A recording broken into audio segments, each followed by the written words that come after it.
माँ चंद्रहासिनी किए माँ चंद्रहासिनी केउठु आसीथिले माँ चंद्रहासिनी को किए पूजा करथिले ए समस्त तथ्य आमे विस्तार रूपे जानिमा। तेबे चलंतु माँ मंदिर दर्शन प्रथमे करिबा एवं भिडियोटी मोर शेष पर्यंत देखंतु। माँ चंद्रहासिनी मंदिर को आपण माने भी आपण मानक परिवार वर्ग को धरी आसंतु। ये माँ बहुत दयालु, आपण माने भी आसंतु, बहुत सुंदर जगह। तेबे भिडियोटी मोर शेष पर्यंत देखंतु एवं मंदिर मजा उठांतु। जय माँ चंद्रहासिनी। आमे बे छत्तीसगढ़ राज्यर रायगढ़ जिला चंद्रपुर ग्राम को जाउछे। चंद्रपुर ग्राम रे माँ चंद्रहासिनी पूजा पाउछंती। माँकर सुंदर मंदिर परिभ्रमण करने सहित माँ को मंदिर अतीत जानिबा। आपण मान तो देखि पारुथिबे एबे आमे महानदी ब्रिज पार होई मंदिर निकट को जाउछे। आपण माने भी आसंतु। एबे तो ऑनलाइन रो जमाना, एई भली गूगल रे सर्च कर देबे माँ चंद्रहासिनी टेम्पल। यह छत्तीसगढ़ रे अवस्थित। आपण मान जदि केबे छत्तीसगढ़ आसंती, यह महानदी कूल रे अवस्थित, तो गोटे थर देखि करी जानतु। फाइनाली आसी आमे माँ चंद्रहासिनी मंदिर निकट रे पहुंच जाइछे। ये जो मार्केट टी आपण माने देखुछंती, एही मार्केट रु किछि भोगराग माँ को पई किणी करी आमे नबा। तो यही रास्ता रे 100 रु 150 मीटर गला परे माँ रो मंदिर पड़िबो। आमे माने तो छत्तीसगढ़ इलेक्शन ड्यूटी रे आसीथिलु, किंतु देख माँकर की महिमा, माँ रो डोरी लागिला। आमे आसी मंदिर पाखापाखि रहिलु एवं माँ रो मंदिर आज बुलिबु। तो एठारे टिके किछि भोगराग किणी नबा। सांग मैंने मु आउ थे कही रखुची, भिडियोटी मोर शेष पर्यंत देखंतु। देखिबे बहुत सुंदर जगह। आपण माने भिडियोटी देखिले निश्चिंत मन हबो आपण मानकर आसिया पई। एवं माँकर अतीत बहुत मनोहर एवं माँ बहुत दयालु। तेबे चलंतु मंदिर भितर एबे प्रवेश करिबा। ए हेउची मंदिरर मुख्य द्वार। बाम पटे बसिछंती प्रभु श्री गजानन एवं द्वारर डाहाण पटे बसिछंती प्रभु श्री हनुमान।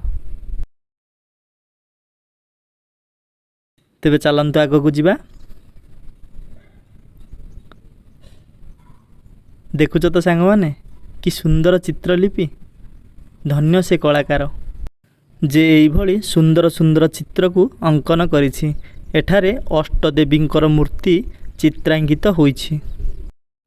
जानिछंती सांग माने आम भारत वर्ष रे 54टी शक्तिपीठ अछि। ता मध्यरु चंद्रहासिनी मंदिर हेउछि अन्यतम। एही मंदिर को नहीं अनेक ऐतिहासिक कथा एवं पौराणिक कथा रही अछि।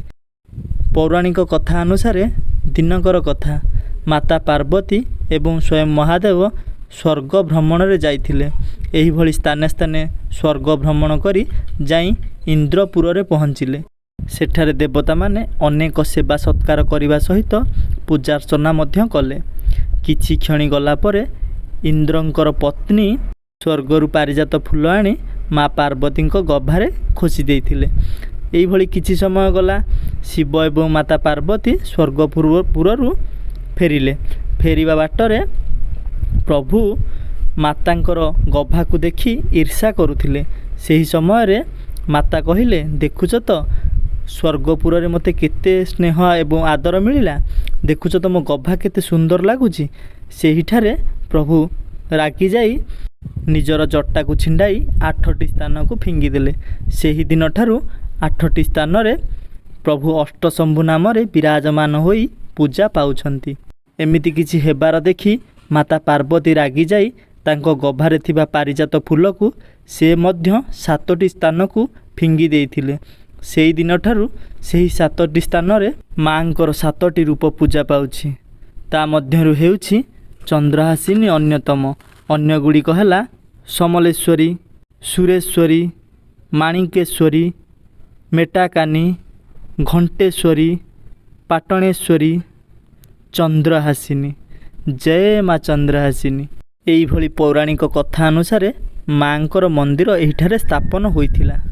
एही मंदिरर ऐतिहासिक कथा तो जानिमा।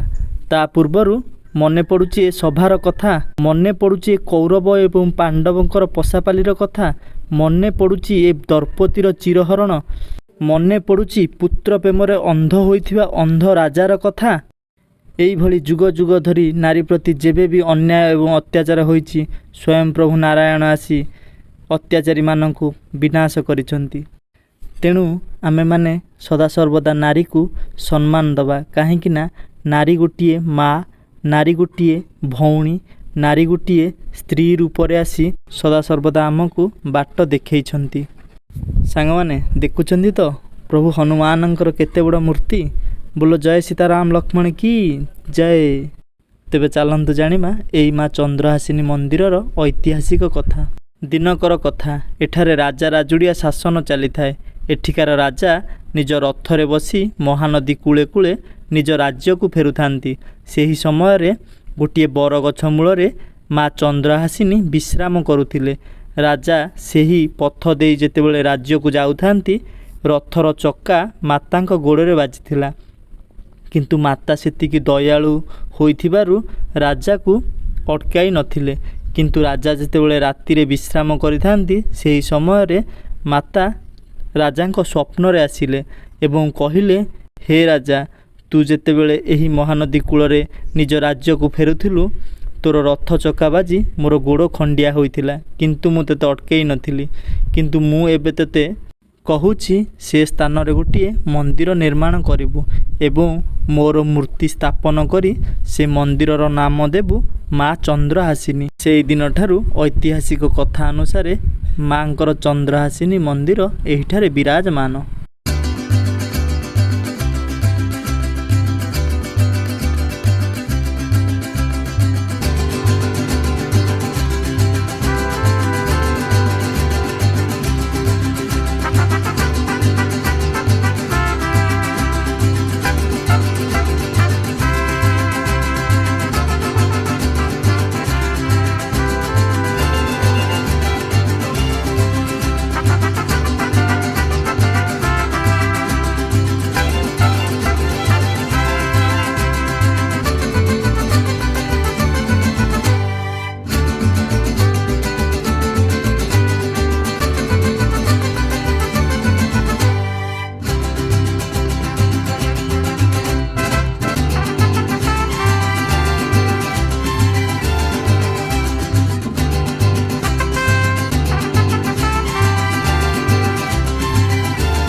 ଆଉ ହଁ, ଏ ମହାନଦୀ ବ୍ରିଜକୁ ଦେଖିଲେ ମାଙ୍କର ଏକ ମହିମାର ଗାଥା ମନେ ପଡ଼େ।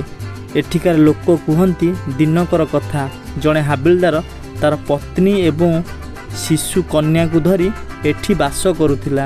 କିଛି ଦିନ ଗଲା ପରେ ତାର ପତ୍ନୀ ମରିଗଲା। ମରିବା ପରେ ସେ ହାବିଲଦାର ମଦ୍ୟପାନ କରେ, ତ ସେ ଆଉ ଗୋଟିଏ ନାରୀକୁ ବିବାହ କରି ଘରକୁ ଆଣିଲା। ସେ ନାରୀ ସେ ଶିଶୁ କନ୍ୟାକୁ ଦେଖିଲା ପରେ ତାକୁ କହିଲା, ୟାକୁ ମାରିବ ଯଦି ତାହେଲେ ମୁଁ ଯାଇ ତମ ପାଖରେ ରହିବି। ତେଣୁକରି ସେ ହାବିଲଦାର ରାତିରେ ଲୁଚି ଲୁଚି ଆସି ସେ ଶିଶୁ କନ୍ୟାକୁ ଧରି ଏହି ବ୍ରିଜ ଉପରୁ ତଳକୁ ଫିଙ୍ଗି ଦେଇଥିଲା। ସେହି ସମୟରେ ଶିଶୁ କନ୍ୟାର ରୋଦନ ଶୁଣି ମା ଚନ୍ଦ୍ରହାସିନୀ ଯାଇ ସେ ଶିଶୁ କନ୍ୟାଟିକୁ ରକ୍ଷା କରିଥିଲେ। ଲୋକମାନଙ୍କର କହିବା କଥା, ଏବେ ବି ସେ ଶିଶୁ କନ୍ୟାଟି ସେ ମନ୍ଦିର ଚାରିପଟେ କାନ୍ଦିବାର ସ୍ୱର ଶୁଣିବାକୁ ମିଳୁଛି। ସତରେ ମା ଯାହାର ସାହା, ତାକୁ କିଏ ମାରିବ? ବୋଲ ଜୟ ମା ଚନ୍ଦ୍ରହାସିନୀ।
तेबे सांग माने आशा करुच्ची माँ चंद्रहासिनी मंदिरटी आपण माननकु भल लागिथिबो। चैनल को जदि मोर नुआ आछन ताले सब्सक्राइब करंतु एवं बेल आइकन को दबाई ऑल रे सिलेक्शन करंतु जा द्वारा कि मु जे नुआ नुआ स्थान को बुलिया पई जिबी आपण माननकु एई वीडियो माध्यम रे देखै परिबे। बोलो जय माँ चंद्रहासिनी।